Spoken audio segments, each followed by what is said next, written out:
Welcome students. Training and organisational development का जो आज का अपना ई लेक्चर का सेशन है, उसका टॉपिक है अपना बिहेवियर मॉडलिंग। तो अब तक अपन ने पढ़ा था कि इंटरवेंशंस कैसे हो सकते हैं और क्या क्या हमें देखना चाहिए इंटरवेंशन करते वक्त। हमने कहीं पका कर देखा था कि लार्ज स्केल इंटरवेंशन क्या होता है, दैन स्ट्रेटेजिकल इंटरवेंशन क्या होता है, इंडिविजुअल इंटरवेंशन भी हमने देख लिया। अब हम बात करते हैं बिहेवियर मॉडलिंग की। देखिए, बिहेवियरल मॉडलिंग जो होती है वो यूज़ की जाती है किसके लिए? पीपल्स के बिहेवियर को डिस्कवर करने के लिए। जब भी हम इन्हें कुछ नया चीज़ करने के लिए कहते हैं, जैसे हमने बात कही थी चेंजेस की, तो जब भी हम कुछ समथिंग न्यू उनसे कहते हैं तो कैसे उनका बिहेवियर क्या होता है, क्या उनका रिएक्शन होता है, तो इस चीज़ को हम स्टडी कर सकते हैं। तो इसी स्टडी को हम कह रहे हैं बिहेवियर मॉडलिंग। तो जब हम इनके बिहेवियर को स्टडी करते हैं तो इसके अंदर हम कुछ टेक्निक्स को यूज़ करते हैं, कुछ प्रोसीजर्स को यूज़ करते हैं। जैसे मान लीजिए कि हमने किसी प्रोसेस के वक्त हमने क्या किया, बिहेवियर मॉडलिंग को एक प्रोसेस माना है। जैसे हमने इनको कोई वीडियो दिखाया, हमने उनको कोई ऑडियो सुनाया, तो हम क्या करते हैं, हम ट्रेनीज़ को वॉच करते हैं, देखते हैं कि और उनकी रिकॉर्डिंग की जाती, ताकि वीडियो और ऑडियो सुनने के वक्त उनके बिहेवियर पे क्या रिएक्शन आ रहा है, क्या चेंजेस और क्या कुछ मॉडिफिकेशन नज़र आ रहा है, वो हम इसके अंदर नोट डाउन करते हैं। तो गेम्स हुए चाहे सिमुलेशन एक्सरसाइज हुई, ये सारी की सारी क्या है, बिहेवियर की स्टडी के लिए है। जैसे हमने पढ़ा था कि रोल प्ले भी एक एक्टिविटी है, केस स्टडीज़ भी एक एक्टिविटी है। तो ये सारी जो एक्टिविटीज़ हैं, चाहे सिमुलेशन हो, चाहे गेम्स हो, चाहे रोल प्लेज हो, चाहे केस स्टडीज़ हो, ये सब के सब जो आपके एम्प्लॉयज़ हैं या लर्नर्स हैं, उनके बिहेवियर को स्टडी करने के लिए हम लोग क्या करते हैं, रिकॉर्डेड करते हैं। तो इस थ्योरी के अनुसार जो इंस्ट्रक्टर होता है या जो ट्रेनर होता है, तो जब भी वो एम्प्लॉयज़ को कुछ न्यू चेंजेस के बारे में बताता है, तो वो उनके बिहेवियर को क्या करता है, किसी तरीके से पॉइंट आउट करता है और उनके बिहेवियर को एनालाइज करने की कोशिश करता है। तो सबसे पहली बात तो ये कि जब भी कोई ऑर्गेनाइजेशन अपनी कंपनी में बिहेवियरल मॉडलिंग को यूज़ करना चाहे, तो सबसे पहले उनको चाहिए एक्सपर्ट वो होना चाहिए जो एम्प्लॉय के बिहेवियर को ऑब्ज़र्व कर सके और आपको सही सही एनालिस करके बता सके कि जो आपका लर्नर है, एम्प्लॉय है, वो उसका बिहेवियर किसी नई चीज़ को करने में क्या रिएक्शन, क्या इन्फ्लुएंस दिखा रहा है। इन द एंड जो ट्रेनर्स होते हैं वो बेसिकली क्या चाहते हैं कि वो एम्प्लॉय के या लर्नर्स के बिहेवियर को री करना चाहते हैं टूवर्ड्स मोटिवेशन, कि कैसे उनकी वर्क प्लेस पे इस न्यू पॉसिबल चेंजेस की रिक्वायरमेंट है, क्यों उनको कुछ नया चेंज करना चाहिए, क्यों हमें कुछ नया अडॉप्ट करना चाहिए। तो इसके लिए उन्होंने कुछ ट्रेनिंग देखी कि कौन कौन से डिपार्टमेंट में हमें कब कब न्यू चेंजेस की रिक्वायरमेंट पड़ती है। जैसे सेल्स ट्रेनिंग, इंटरव्यू ट्रेनिंग। जब हम सेल्स के पर्सन्स की बात करते हैं तो उनको सेल्स के रिगार्डिंग बहुत सारी ट्रेनिंग की रिक्वायरमेंट है। उनको टाइम टू टाइम नई नई सिचुएशंस के हिसाब से नई नई स्ट्रेटजी मेकिंग की रिक्वायरमेंट है। तो ऐसी ट्रेनिंग को हमने कहा है सेल्स ट्रेनिंग, इंटरव्यू ट्रेनिंग। ऐसे है इंटरव्यू ट्रेनिंग, सेफ्टी ट्रेनिंग। जो आपका पर्सन है, जो आपको ट्रेनर कराएगा, जो आपका इंटरव्यू लेने वाला है और जो आपका इंटरव्यू यानी कि जो लर्निंग करेगा आपका प्रोग्राम, उसकी सेफ्टी और उसकी इंस्ट्रक्शंस को ध्यान से रिकॉर्डिंग की जाए, वो भी एक ट्रेनिंग का पार्ट है। और एक ट्रेनिंग होती है इंटरपर्सनल, आपस में लोगों का कैसे रिलेशन है, तो यहाँ भी एक ट्रेनिंग की रिक्वायरमेंट आ जाती है। फिर यहाँ हमने कल पढ़ा था कोचिंग। अब आता है आपका मेंटरिंग। तो मेंटरिंग क्या है? बेसिकली हमने कल दो चीज़ें पढ़ी थी, आपको याद हो लास्ट लेक्चर में हमने देखा था कि एक तो होता है कोचिंग, फिर हमने पढ़ा था काउंसलिंग। अब हम बात कर रहे हैं मेंटरिंग। मेंटरिंग क्या है? Mentoring is to support and encourage the peoples. तो इन दो वर्ड्स पर हमें ध्यान रखना है कि जो मेंटर होते हैं वो अपने एम्प्लॉयज़ या लर्नर्स को सपोर्ट करते हैं, उनको एनकरेज करते हैं। किस लिए? ताकि वो एक ऐसी लर्निंग करें जिसके अंदर वो अपना मैक्सिमम पोटेंशियल कंपनी को दे सकें और किसी टास्क को कंप्लीट करने के लिए जो स्किल्स की रिक्वायरमेंट हो वो उसको डेवलप करें।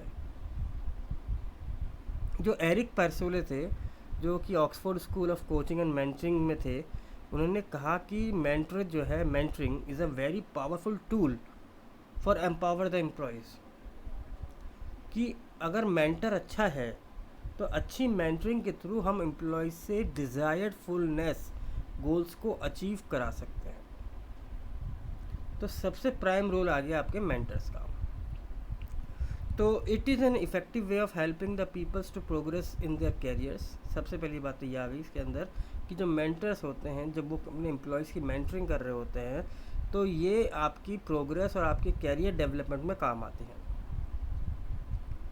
तो इसके अंदर नॉर्मली दो लोग होते हैं, मेंटर और मेंटी। मेंटर होता है वो पर्सन जो कि आपको ट्रेंड करेगा, आपकी प्रॉब्लम सुनेगा, आपकी स्किल्स को डेवलप करेगा, और मेंटी हो गए आप एज ए लर्नर।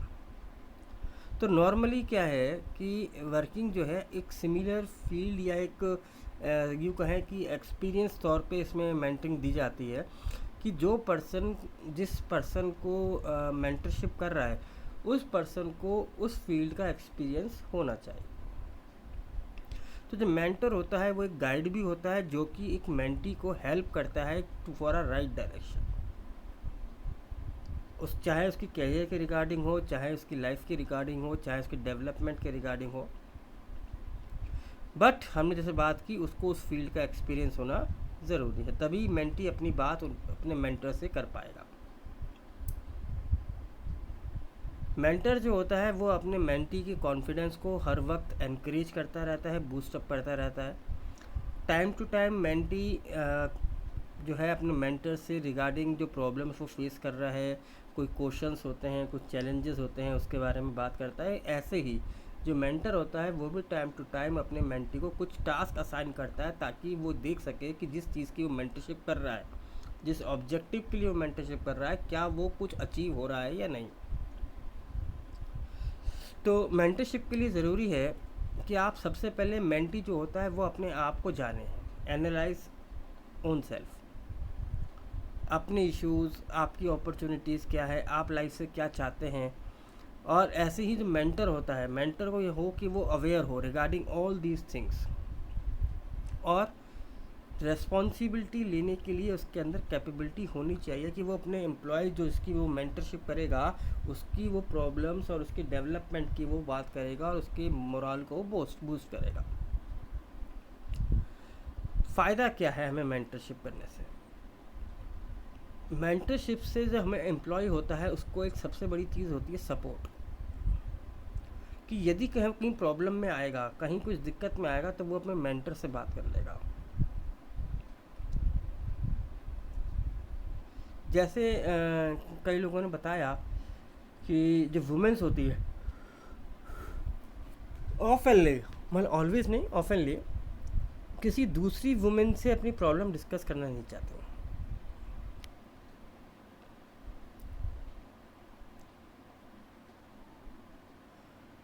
और जो वुमेन्स मेंटर्स होती हैं वो क्या होती हैं कि वो कई बार उन वुमेन से बात करना चाहती हैं जो उनकी फील्ड से रिलेट करते हुए होते हैं।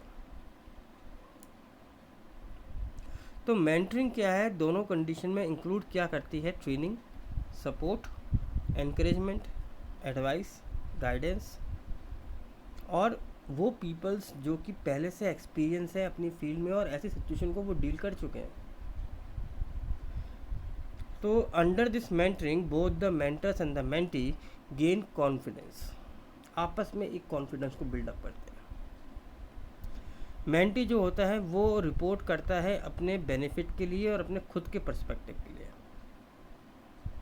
ऐसे जो मेंटर्स होते हैं वो आने वाले टाइम के लिए प्लानिंग करते रहते हैं और कोशिश करते हैं वो कैसे मेंटी के अंदर इस चीज़ को इम्प्लीमेंट करें ताकि उसका भी डेवलपमेंट हो सके। ऐसे ही मेंटर्स और मेंटी एक दूसरे के नेटवर्क कनेक्शन को बिल्डअप करने में भी काम आते हैं।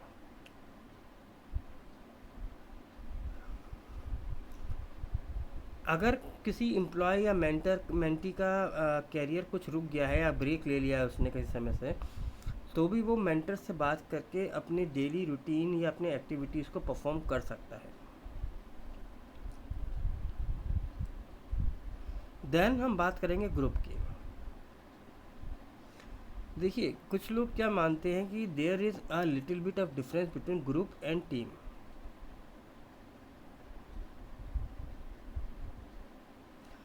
अगर हम ट्रेडिशनली एकेडमिशियंस बुक्स या उनसे मैनेजमेंट की थ्योरी की बात करें तो हमें कुछ वर्ड्स नज़र आए। जैसे हमने बात करी group, group working, group interaction, group structure. तो ग्रुप हुआ क्या? ग्रुप एक डायनेमिक ऑफ पीपल्स का हुआ जो कि एक साथ काम करना चाहते हैं पर जिनका ऑब्जेक्टिव एक है। Group is a broader meaning. देखा जाए, अ group of passengers can flight have a common characteristic. जैसे आईपीएल में कोई एक पर्टिकुलर टीम है, जैसे चेन्नई सुपर किंग है, वो खेलने जयपुर आ रही है। अ टीम और ग्रुप क्या कहेंगे, है ना? एक टीम एक इवेंट को खेलने जा रही है, ये तो बोल सकते हैं, but group have a different different characteristics.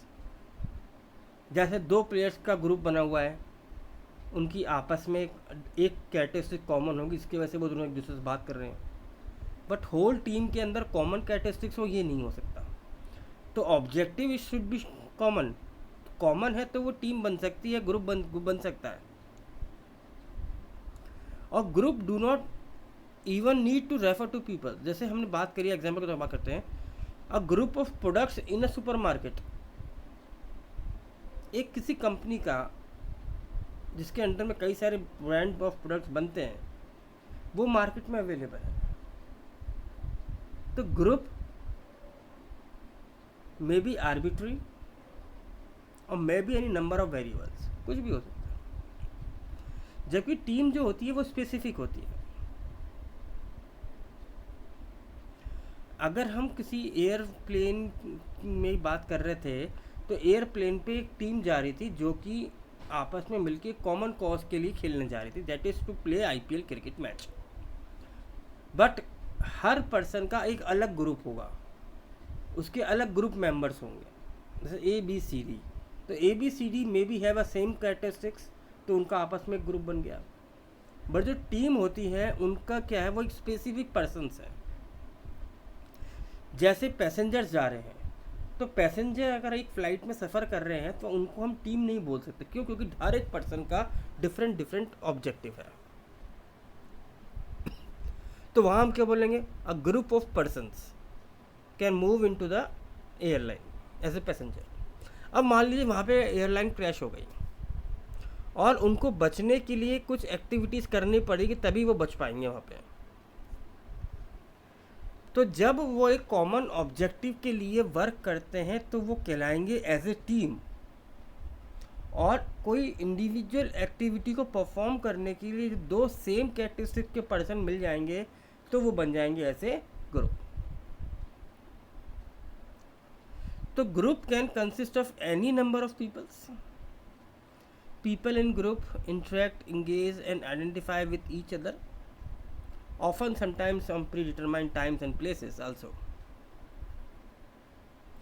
जो ग्रुप मेंबर्स होते हैं वो अपनी बिलीफ, अपने प्रिंसिपल्स, अपने rules, some area of interest और कई बार एक एक्टिविटी या वर्क को काम करने के लिए, कॉमन टास्क को अचीव करने के लिए, वो आउटकम प्रोड्यूस करने के लिए एज ए